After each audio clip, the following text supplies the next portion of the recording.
Hello, and welcome to the Armed with Ambition podcast. I'm Siobhan Cunningham, the founder and CEO of Empower Women Veterans, and I'm your host for today's show. With my background as a social work officer in the U.S. Air Force and growing up on Army bases as a military child, I am passionate about advocating for military mental health. Our podcast is dedicated to uplifting women veterans issues, promoting healing, and activating resilience for those impacted by difficult circumstances and traumatic events. As military service members, military family members, veterans, and the ones who love and support us. So let's dive into today's episode. Today's episode is about trauma, PTSD, and you. Let's start with a quote from Senator Tammy Duckworth, U.S. Army veteran. Trauma is a wound that can be healed with time, patience, and resilience. Military women embody these qualities, and their experiences have the power to inspire and uplift others. How did I learn about Senator Tammy Duckworth? During the pandemic, news anchor Tucker Carlson had a segment where he talked about the government wasting money making this $1 million flight suit for pregnant women who were overseas or downrange doing a war or doing wartime activity. His argument was that these women would never wear this flight suit, so how dare the government waste such money? I found this very interesting, not because Tucker Carlson, a person who hadn't served in the military, had such a strong opinion about who was wearing a flight suit and how they could fit a woman's body, but mainly because of the response that it triggered from a sitting senator named Senator Tammy Duckworth. And so for those of you who hadn't heard about her or her response, it was along the lines of like, F you, Tucker Carlson. And regardless of how I feel about his commentary, I thought her response was pretty badass. So let me tell you a little bit about Tammy Duckworth. Senator Tammy Duckworth is a U.S. Army veteran who has served both in the military and in politics. She was born in Thailand in 1968 to a Thai mother and an American father, and grew up in Hawaii and Indonesia before moving to the lower 48 to attend college. Now, I live in Alaska, and the lower 48 is a common term because we're part of the continent, but we're separate from the lower 48 states. So that's where that term comes from, lower 48. After college, she joined the Army and served as a helicopter pilot in the Iraq War, where she was wounded and lost both of her legs. After recovering from her injuries, she became an advocate for veterans and served as the director of the Illinois Department of Veteran Affairs. In 2012, she was elected to the U.S. House of Representatives, where she served 2 terms before being elected to the U.S. Senate in 2016. As a senator, she has focused on issues related to veterans, women's health, and disability rights. And here's some notable facts about her, just because I think that it's interesting to celebrate diversity and inclusion. She is the first Thai American woman elected to Congress, the first woman with a disability to be elected to the Senate, and she is the first sitting senator to give birth while in office in 2018. I've included a link to an article that offers more insights about her response and also links to her senator's page. Thank you, Senator Duckworth, for being a trailblazer to women everywhere. Now, what does this have to do with trauma, PTSD, and you? Needless to say that whether or not you were in a horrific helicopter accident and survived, or whether or not you grew up with very hard life circumstances, trauma is an inevitable part of life. And what we're going to do is get a little bit deeper into trauma versus PTSD and how it could impact your life as a woman who served in the military. Trauma and PTSD, or post-traumatic stress disorder, are related but very different. Trauma refers to an event or experience that is emotionally or psychologically distressing and overwhelms your ability to cope. PTSD, on the other hand, is a mental health disorder that can only be officially diagnosed by a licensed mental health therapist, a social worker, or a counselor, or a doctorate-level psychologist. Or sometimes your medical doctor will feel comfortable about that diagnosis, but they usually refer you to a mental health professional. PTSD can develop after experiencing or witnessing a traumatic event and is essentially the prolonged experience of natural reactions to the emotional triggers that you experience when you're just living your life. These often are feelings of being unsafe or vulnerable. And that could be vulnerable to mental or emotional harm, maybe someone treating you wrong, disrespectfully, or saying mean things to you, or undermining your ability to perform, or questioning who you are as a person. Or it could be physical harm, abuse, neglect, an accident that could have put your life at risk. Those things can also trigger some kind of traumatic response. The difference with PTSD, though, is the length and how it impacts your ability to function day to day. While trauma exposure can cause short-term distress, PTSD symptoms can persist for months or even years after the traumatic event. And when PTSD goes untreated, the symptoms get worse, or you just get really, really better at avoiding feeling those triggers. Without consistent treatment or ongoing support, the natural trauma responses can trigger PTSD to return if it's gone away. Okay, so here's something that you may not be aware of if you've never been exposed to combat. On those military bases, a lot of times there are like rockets and mortars, like bombs just being thrown over at the fence. And that's something that is constantly in their ear. And they just kind of figured out how to function around it. And this is just one example of differences in real life versus being at war. So when they go back home, okay, well, you've had 18 plus years of knowing that like rockets are not just being thrown, mortars aren't just being thrown at your general living area. So you don't hear that constant boom, bang, explosion. However, and this is why people talk about 4th of July or other loud noises triggering a trauma response.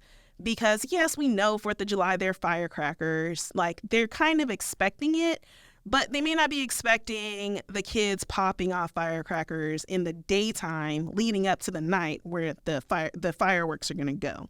So it's easier to kind of ignore or dismiss the idea that there are things that trigger you to be on high alert because back home, those things aren't happening. However, if we're not actively working on acknowledging that those symptoms are normal and that I'm generally okay, then it can seem like those trauma symptoms have subsided, but then something out of nowhere could trigger it, and then it could make someone go back to feeling like, oh my gosh, I forgot the world isn't safe, or oh my gosh, like life is fragile. Whereas a generally healthy person who isn't experiencing trauma already knows that they're generally safe and yeah, things are scary, but I can easily recover. Like I know I'm safe and move on. So I just wanted to give that example because a lot of people use like the TV as a reference of like this old combat veteran from Vietnam being like crotchety or angry when it could be a lot more simple and a lot more internal, like an internal fear or an internal trigger that like, oh snap, life is hard. Like I thought things were going good, but then I remembered like I could die at any moment, and that's not fun. Overall, it's important to know that PTSD can have a significant impact on a person's daily life, and that makes it difficult to maintain work. It makes it difficult to maintain relationships or engage in daily activities, especially because you're feeling alone. You don't want to let people know you're vulnerable about these things, and no one really understands how it feels to live in a situation like theirs. Whether or not you may have experienced it or not, it feels deeply personal to the person who's experienced it. So that's an example of it in real life. But what are some short-term distress signs? crying spells. Some of these seem normal, right? Crying spells, bursts of anger, loss of appetite, or difficulty eating or overeating. There are also physical changes that can happen, such as aches and pains, headaches, nausea, cramps, muscle tension in the foot, neck, jaw, back, and shoulder. We hold a lot of stress there, and we don't really realize. The hips, too. I feel specifically in women, and I don't know this to be true. I don't have any background, like any data, but from my experience, a lot of women with trauma issues or a history of trauma have some kind of hip pain. So just think about if you're having aches and pains and you're dismissing them as normal, it could also be related to how you're holding your stress. No energy to do daily activities such as take a shower, brush your teeth, not eating healthy, or maybe you really used to like to exercise and go out and now you don't want to do that anymore, or just lost some interest in having fun in general. I know when I was active duty, I was really into, I'm in Alaska now. I was in Montana before I moved here, and it's very similar terrain. And I used to go out and do all kinds of things in the snow. Now my life has changed and I don't do it as much. And I had to think, because I was down a little bit at one time because I am so far away from my family. And I had to think, what am I doing differently? If the two places are similar, what's different? What can I do to make my time here better? And I realized, go out in the snow. Yes, it's cold, but it was cold in Montana and I did it. So things to think about when you're really there's nothing to do. There is no fun. There's nothing to do. Try to think about, what did I do for fun in the place I would rather be at? And is it possible to do anything close to that where you are now? And then go do it. But also feeling sluggish or tired, being sleepy all the time. And then we get into guilt. If you're overly guilty about maybe surviving a situation when other people didn't, feeling helpless that you can change your circumstances, or hopeless about having a happy future, it might be something to think about that you may be experiencing some kind of trauma or other symptoms. Also, avoiding family and friends, or when you're with family and friends, avoiding talking to them about anything that could be remotely emotionally triggering for you. It may seem like you're protecting them, and that's fine, but after a while, I think the connection gets lost, and that can lead to loneliness and feeling isolated. So just take a note. If you're not talking to people who you used to talk to, or you're very specific about what you do talk to them about and what you don't, that might also be a sign that there may be something there that you might want to explore on getting some help or support with. Also, excessive smoking, drinking, using drugs, including prescription medications, or marijuana or cannabis. Yes, they're illegal in a lot of places, but they can also be a crutch for dealing with difficult things. So be aware if you are at a point where you kind of need these things to function and you're not actively doing things to help you using less of the excessive smoking, drinking, drugs, those things. Worrying all the time, trying to predict the future, feeling guilty but not sure why. Those are also warning signs that you may have some symptoms of something related to trauma or a difficult circumstance that happened in your past. And finally, thinking of hurting yourself or killing yourself or someone else. Now, I, as a mental health professional, have worked with hundreds of clients, and a lot of people feel guilty about admitting that they've had those thoughts in the past. And honestly, it is more common than you would think and more common than most people would want to admit. So don't guilt yourself or feel bad about yourself if you've had those thoughts. It's okay. Might be time to talk to somebody. And having difficulty adjusting to home or work life. Going back to that example that I told you earlier about someone coming back to home after being downrange and experiencing daily mortars hitting their home line, their home front. For more information about this particular list, I have a link in the description below where you can dive in a little bit further. And there'll also be some resources available that we'll go over in the future segment. Now, this has been general conversation, but I wanted to hone in a little bit on the experience of military women. For military women, daily experiences, including sexual harassment, assault, combat exposure, and other stressful events related to their military symptoms, it could show up as traumatic, especially if some of those thoughts and feelings that I mentioned in the list earlier aren't necessarily related to a big event that you would think is trauma-inducing.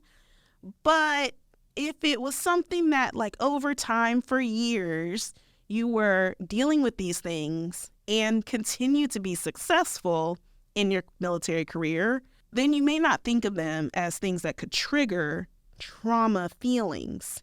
I'm not saying it is or it isn't, but there's something to be said about feeling that you're in an environment that's constantly undermining you, and yet you're still performing and maybe you feel like you weren't treated unfairly. And that's fine. And it's not everyone's experience, but if it's your experience, find someone to talk to.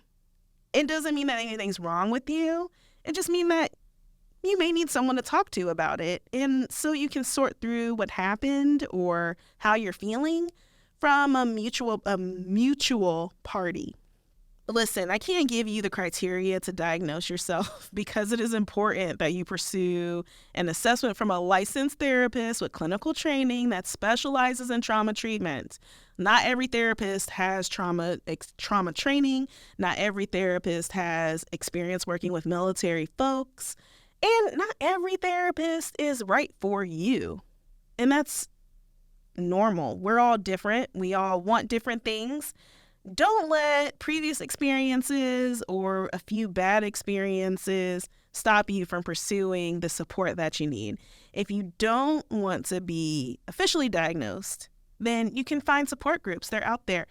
And again, these resources will be available to you. It's helpful to understand, though, that there are two main factors that could keep you from experiencing relief from these distressing feelings that result from being in traumatizing situations. The first one is avoidance. The second one is persistent, disturbing thoughts and beliefs about yourself and the world. Let's dive into avoidance. There are two ways that people avoid dealing with trauma reminders. First is trying to push away memories, thoughts, and feelings about trauma. And the second is escaping or avoiding situations, places, people, and objects that cause distress and fear because they are similar or remind you of the trauma. Quick, don't think about that pink elephant over there in the corner. No, seriously, just don't think about it. Drop it from your mind, move on. It's not even there anymore. Let's just move on. It was stupid. I know you're still thinking about the pink elephant because it's impossible for you not to, especially because you have no idea what I'm even talking about or why I distracted you in the first place. But why is it so difficult for it to get out of your mind? Because our minds like to tie up loose ends and file them away in a nice, neat little category of satisfaction. That is why the strategy of avoiding trauma-related thoughts or situations only works in the short term and prevents you from getting over your difficulties that you're having related to that bad thing that happened to you. Because avoiding thoughts about scary and tragic things that happen to you never allows your brain and body to adjust to the idea that not everything has a neat ending. We live in a world where we like watching movies and, we are used to things having a start and end point. And the reality is a lot of things in life are unfinished, unfixed, incomplete, lingers. And, because especially now, we're just moving and going always. So knowing that eventually something will come up that reminds you that you have unfinished business is one step into knowing that your brain and body will kind of go back to it and be like, well, how do I tie this up? In other words, unless you plan to live in a box for the rest of your life, you are likely to have a reminder at some point that triggers those uncomfortable feelings and thoughts because your brain really wants to file that memory for you so you can move on to the next task. And ultimately, when you avoid the dangers of the world, you miss out on the pleasures that come from experiencing relatively safe situations. Likewise, if you believe that experiencing flashbacks or re-remembering something that happened to you in the past is a sign that you are losing control. Like some people, those feelings start flooding back to them when they start thinking about something that happened to them. They don't know what to do. And for so long, avoiding thinking about it is the only thing that made them feel that they were keeping things together. But if you step back from that onslaught of emotion and the distress that it causes, you may realize that there are other things happening in your life that could be helping you cope with this walking away of those memories and feelings. And that's where that symptom list comes in and that we talked about earlier. Lack of sleep, lack of appetite, pulling away from friends. Those could be signs that you might be actively avoiding thoughts, behaviors that challenge your beliefs that you're safe, your beliefs that things weren't your fault, your beliefs about what happened. However, the more you try to push those memories away, the more they will intrude your mind and the less control you'll actually have over your memories. Again, if you're having intrusive thoughts, avoiding flashbacks, or experiencing nightmares, seek a licensed or trained mental health professional with experience in working with trauma survivors. Now let's talk a little bit about shifting your thoughts and beliefs. The second factor that maintains your post-trauma reaction is the presence of unhelpful or disturbing thoughts and beliefs about your world, about the world in general, other people in the world, thoughts about yourself, beliefs about yourself, and how you feel about your reactions to the bad things that have happened to you or bad things that could happen to those you love. Do you remember when you were a teenager? You thought you were so bulletproof. Nothing bad could happen to you, so you probably took more risks than you do now. You probably took more risks than you wanted your parents to know that you took.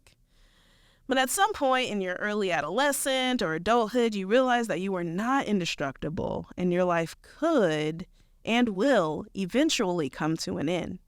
Ugh, it's really deep. But I remember when that happened to me. It was like all in the same year. I had a good friend in high school who died of cancer. And then also I almost got into a really bad car accident. And like I was 16 and I realized like, oh, like, life, I'm not Teflon Don here. Like, life could change and there's effects to people who love me. Did that change all of my risky behaviors at 16? No. But I remember when I was like, okay, yeah, like death isn't just what happens to old folks. So maybe reflect and see when that happened for you, because it's important context to help you realize that before this traumatic event happened, life is precious and you still manage to live your day-to-day with hope and the knowledge, the knowing that you could bounce back from difficult things. Despite that realization that you were indestructible, you still had a relatively general belief that the world was pretty safe. When you went through your difficult event or traumatic experience, there is a time that you believe that the world was extremely dangerous. Again, and consider that the world was no less dangerous today as it was yesterday. It's really tough, right? But instead, when you focus on this idea that your circumstances can change, your awareness of danger is higher now, and maybe at the forefront of your mind, so maybe you're thinking about it more often. But then if you think back, like, I've been through this before. When I was younger, I've been through difficult things, and I still made it and survived. So it starts to shift from subjective truth to objective truth. Now, again, these are like a little bit more deeper thoughts than maybe we can get into over this podcast episode, but it's a good start, and any good trauma program or support group that you may get involved with might introduce these concepts to you and dive a little bit deeper into them in a way that is comfortable for you. I just don't want them to be foreign thoughts because a lot of people don't talk about this. Like, we throw around PTSD, we throw around trauma. There's science behind it. Our brains are very complex. We are very resilient and resourceful people. And treatment or help for these things have shown improvements. And it's all about quality of life. That's empowering. That's uplifting.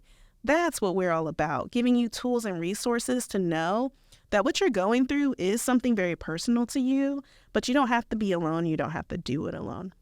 Now, going back to your brain and it being tasked to sort out the things in your life so it's easier for you to interpret things when similar things happen, there's a movie that came out in 2003 called Dreamcatcher.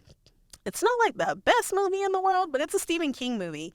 And the best way that I've ever seen them describe how our memories sort information.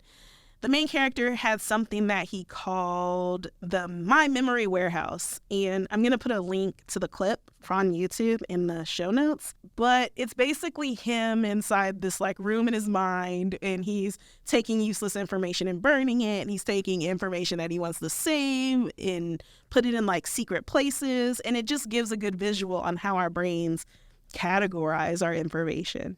So stepping back from our brain and how we avoid things, let's talk about specific beliefs that we have about ourselves when something bad happens and our ability to function when we lose control. And that's this idea of incompetence. There's another phenomenon that happens immediately after the trauma. Many people adopt a view that they are incompetent or unable to cope with even normal daily stresses. I find that for military personnel or first responders, even people who are used to responding to tough things when other people are running away, so running to things that people are running from, this concept of incompetence is like a huge ego killer and anxiety producer. The idea that competence and the perception of incompetence, now military, you do not want any commander or leader to look at you and think you don't know what you're doing. So imagine surviving or going through a situation that did lead to the loss of lives or severely injuring people who you're supposed to protect and work together with, and how that can have a significant impact on a service member or a first responder or, in general, people who are running to things that people are running from. The pressure to demonstrate competence can be particularly intense for women in the military who may feel that they need to work harder or perform better than their male counterparts in order to be taken seriously. And that's not everyone, but some people do experience it, and I think it's good to note. Feeling this can lead to stress, burnout, and a sense of isolation, as women may feel that they are constantly fighting an uphill battle to prove themselves and to have validated opinions. Having to deal with the pressure to perform and being undermined at every turn can also act as a traumatizing experience because it shapes the worldview that you are not good enough as you are to be respected for what you have to offer and contribute. Trauma survivors may also blame themselves for being in the situation and put themselves down because they are having difficulty coping after it. After all, as military veterans or even graduates from the School of Hard Knocks, we are trained to predict danger and respond to challenges with a well-thought-out plan. How dare you miss that small detail and put yourself and others at risk of harm? Is that a familiar thought for you? I know I often felt that way. It happens to us for really even the simplest things. I remember an episode of Jack Ryan. If you haven't watched that show, I would recommend watching it. I like it. It's on Amazon. There was a story about someone who was there at the airport on 9/11, and one of the terrorists was in a suit, but he had many shoes, and that person who was in the process of checking that person in took it upon himself, like it was their fault, that they did not notice these muddy boots on this person, and if they had just said something, then they probably would not have had that terrorist attack occur. We do that to ourselves. And the reality is we don't know. We do the best we can with the information we had. Life is hard. Sometimes bad things happen. And we just hope that we can do better or be better or help others as a result of the difficult things that we've been through. So take a moment and just give yourself some grace if you find yourself experiencing those things, those feelings, those guilty thoughts. It becomes very easy to start thinking about the what ifs that cause you guilt and shame. If you believe that the trauma is your fault, you are likely to blame yourself and feel incompetent, and this will interfere with your ability to get back to the lifestyle you had before the trauma. Not to say that the lifestyle you had before the trauma was perfect or you want to get back to it. I mainly just mean the idea of normalcy, of comfort, of happiness, of joy, of satisfaction, of experiencing the full range of emotions that exist as a part of being alive in this world. Are you ready to make a difference? Join the remarkable community of Armed with Ambition and become a part of our uplifting mission. Our podcast is dedicated to empowering women veterans and promoting healing for those affected by traumatic experiences. By supporting us on Patreon, you'll gain access to exclusive bonus content and behind-the-scenes insights. You'll also connect with like-minded individuals who share your fervor for serving others. Your contribution helps us continue to produce high-quality content and, most importantly, make a real difference in the lives of those who have served our country. So join us today and become a member of the Armed with Ambition family. Together, we can continue to make a meaningful impact. So far, we went through symptoms, signs, what that looks like, examples. Now let's talk about what you can do about it. And I call this the self-help, self-care tip. Until I figure out something better to call it, that's what we're going to call it. So let's talk about coping. Coping is defined as the thoughts and behaviors utilized to manage internal or external stressful situations. Coping falls into three major categories: problem-focused, emotion-focused, and meaning-focused. Let's talk about problem-focused coping. Problem-focused coping locks into the problem or issue that's causing you distress. In order for problem-focused coping to be helpful, it has to be an active process that involves taking action to address the actual problem causing the distress. Think of it as a 4-step cycle. You research the problem first, you seek some kind of social support, you engage in planning, those two can kind of flip-flop, and you take steps to change the situation. So step 1, research. Looking up the problem, getting on the Google sphere, going through Reddit, listening to podcasts, reading books, just consuming content to help you feel prepared to take the next step towards action, which is the planning part. You know what is a good example of this? Oh, I have this weird rash. Let me get on WebMD and see if it's skin cancer. That's kind of what this planning is. It's something's not right. Let me look into it. Step 2 is at some point out of the process, you might want to seek support. And again, you could want to seek support first, you could want to seek support after, but ultimately it is trying to find some kind of social coping where you reduce your stress by finding emotional support in the community. And step 3 is coping by planning. So that involves identifying barriers or obstacles that could get in the way of completing the daily task. Planning strategies include creating a schedule, setting goals, making a to-do list, finding a resource to support your efforts. And then step 4 is just doing it, which is often the most difficult part, right? Because sometimes we don't want to admit that we need to do something about it because not doing something about it is just so much easier because you've been doing that for so long. But I like to call this the just effing do it stage. You want to try to be better, let's take a step and do something different. And depending on your tolerance of managing the unknown or your confidence in your ability to bounce back after failure, if it happens, because a lot of times we try things to feel better and it doesn't work out. And that feeling of failure, defeat, I tried to do something different. I could have just kept being how I was and not have to deal with this thought of, that didn't go as planned, can trigger anxiety and other uncomfortable feelings such as fear. And those are those feelings that you've been avoiding with the trauma. So I understand that it's difficult, but don't give up on yourself. Try again. Other tips to support your ability to take action is something called distraction mitigation. It's basically avoiding people and situations that can cause stress. Now, I know I've mentioned that avoidance is also a sign of like maybe a trauma thing.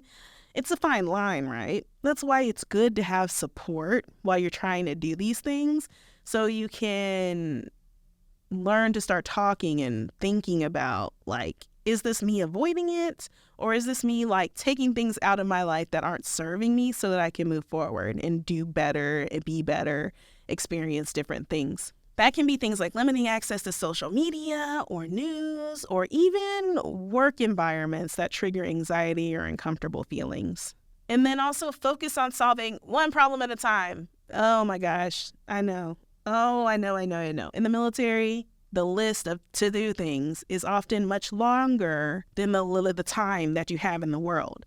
And somehow you manage to get it all done, and the things you didn't get done would fall off and you could move on with your life.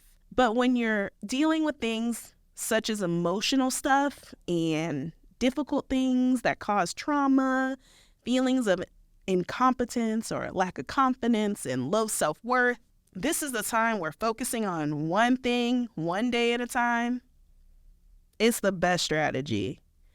So you do this by minimizing other activities that pull away from the time you have to get stuff done. Prioritizing and becoming mindful of what you are doing right now at hand and stop thinking about the 20 other things you have to do. I know, easier said than done. I get it. One thing at a time, one day at a time, it's literally all you can do. Because think about it, your brain is over here trying to tie up loose ends that you're pushing away. Those things creep back up once you start taking steps to do things differently. So really just picking one thing to focus on and like planning that step by step, that's going to get you further than anything else, really. And in a world full of distractions, try turning off your phone when you're working on your to-do list and closing your office door to minimize distractions or delegating tasks to free up your time. And you know what? Sometimes you might have to pay to delegate your task, and that sucks. Like, we don't want to admit that we can't do it all. We don't want to admit that we have to pay for help sometimes. But think about it as an investment in you getting back to doing something that you really want to do, you regaining time to enjoy your life, spend more time with your family, reacquaint yourself to fun things. Just think of what paying for support within reason, not like spending thousands of dollars on something when your bank account has $100 in it, but just thinking about the monetary trade-off of having free time versus trying to do all the things all the time all by yourself. Let's move on to emotion-focused coping. Emotion-focused coping aims to reduce the unpleasant emotions associated with your problem. Common options outside of therapy, I know I push therapy a lot, but I got other things for you, are positive reframing. What is that? It's really just thinking happy thoughts. Like, if you notice you're spiraling and everything's doom and gloom and you're just like circling around like negativity, it might be time to say like, okay, what's good about this? What am I thankful for in this moment? And half the time, you're not going to think of anything because you're spinning around thinking of negative things. So I'll give you some of my go-tos for gratitude or what's good about this. I'm alive when other people are not. That's one good thing. I have people in my life who love me, and I would hope that you have some people in your life who love you. They may not show it how you want them to, but there's got to be someone out there who cares about you. And if you can't think of one, I care.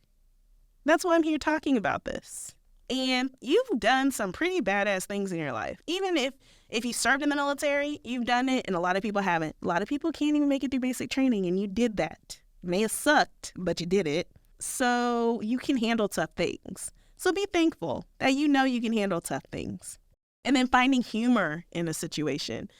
You know, I'm in the social work field. I've worked in a lot of not great environments with people who have been through a lot of really, really horrific things. And at some point we got into this like mode where we could laugh at kind of some of the effed up things that happen to people. And, you know, no one like actually likes to really admit that that nurse who works in the ICU probably has had some morbid humor about their experiences. I have worked in the ER, but it happens because the reality is finding an inkling of levity, or it's not all doom and gloom all the time, is okay. It's fine, because we are confronted with the reality that bad things happen. But we're also confronted with the reality that, think of Family Guy, perfect example. Haven't watched it in years, but I remember in college, a lot of those jokes were really effed up, but we laughed at them, right? So think about it as it's not all bad to find some humor, even if it's morbid humor in a situation or around a situation, if that's what you need to move on. Don't feel guilty about it. It's okay. People do it. There are whole TV shows. Ren and Stimpy. If you go back to Ren and Stimpy, it's a lot of trauma in that show. And it was on Nickelodeon. All that to say, it's okay. You're fine. We laugh at effed up things. It's okay. You're good. So that's positive reframing. It's a mind tool that involves reinterpreting a negative situation in a more positive light. And this can help you feel more optimistic and empowered in the face of adversity. An example of positive reframing might be thinking of a setback or as an opportunity to learn and grow, rather than an experience of failure, mission failure. Oh my goodness, not a good thing. We do not want missions to fail. Even if they're your personal missions that you created that was lofty and you had no real plan, sometimes it doesn't work out, and that's okay. You learned from the setback and you got the bounce back. As long as you keep bouncing back, eventually something will go your way. And it may be completely different than what you expected, but sometimes it's even better, a lot of times, because we have a limited scope of what is available to us in the world. So try to think of ways you can grow or learn from things that weren't great that happened to you or someone you know. An exercise to utilize positive reframing could be writing down the negative situation that caused the distress or the negative thought that popped in your head, and then try to identify anything positive or opportunities that come from it. Now, I know I just said think about it, but the key here is to write about it, because there's something that happens in your brain when you put pen to paper. You're activating both sides of the brain, yada, yada, yada. It's better for you than just typing things out or talking. So that's my recommendation. Start journaling. By focusing on the positive aspects of your situation, your mind starts to shift its perspectives. It becomes easier for it to imagine positive things, opportunities, and you start to feel more in control of things that are happening in your life, because your brain's out there creating new possibilities, as opposed to when you stay thinking about the negative and the doom and gloom. Your brain is not thinking about possibilities. It's kind of going deep into this hole of doom and gloom and despair. Don't do that to yourself. Write it down. Write out other options. Meaning-focused coping is a way of dealing with tough or challenging situations by finding meaning or purpose in them. It's like looking for the good or positive things that can come out of something that might seem bad or hard at first.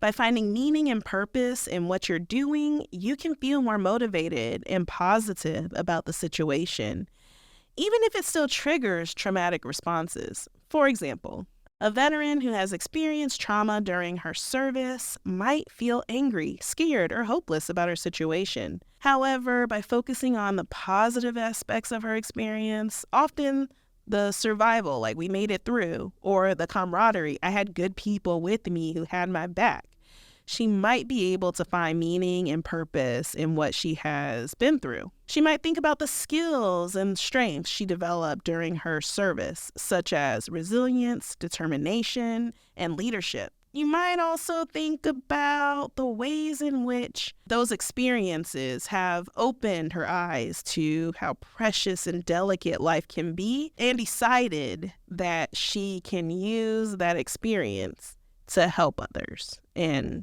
gain more insight or provide more insight to people around her. By finding meaning and purpose in those experiences, the veteran can feel more empowered and motivated to move forward, even in the face of adversity.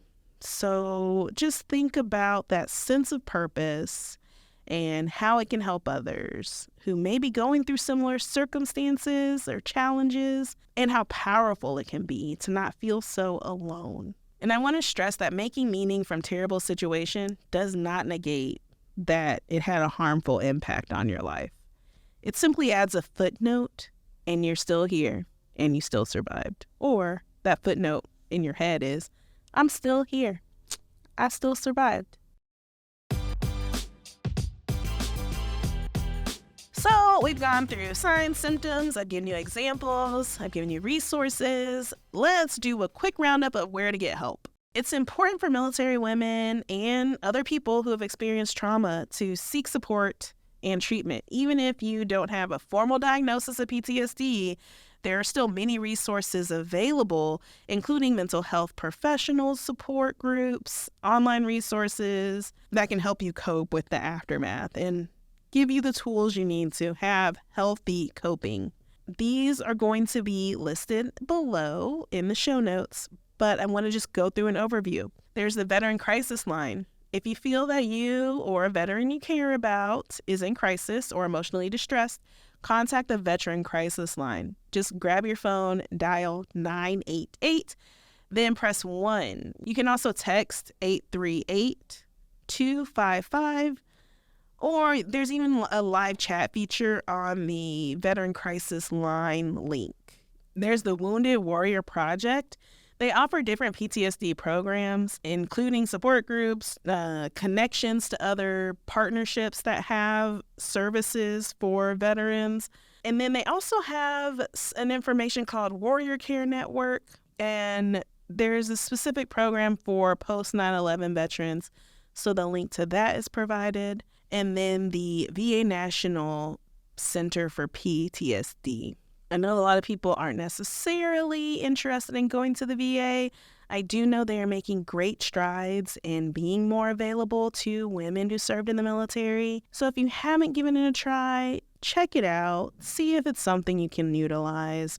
And if you have not gotten access to veteran benefits, it might be time to consider seeing if you qualify. And then Woven. Now, I love Woven. I saved it for last because I am one of their peer leaders. It is a national organization. It stands for Women Veterans Network, and it's a social network of women veterans, and they foster connections and build relationships. It's an 8-week program of virtual and in-person support group type of settings. It's not clinical, though. They're led by other peers who've been through the program, and it's really a great option if you're not quite sure where to start. I personally have experience with it, and I think it's a great program to try. So that's it for today's episode. Thank you so much for joining me as we discuss trauma and how it can show up for women veterans and other service members who have been impacted by stressful situations. Military life is high stakes, and a lot of the freedoms, such as just being able to quit your job and find something better, aren't offered to active duty service members. Hey, you can just quit your job? No, you can't do that in the military. You're kind of stuck until they tell you can leave. So I hope that you gained knowledge and resources to help you on your healing journey.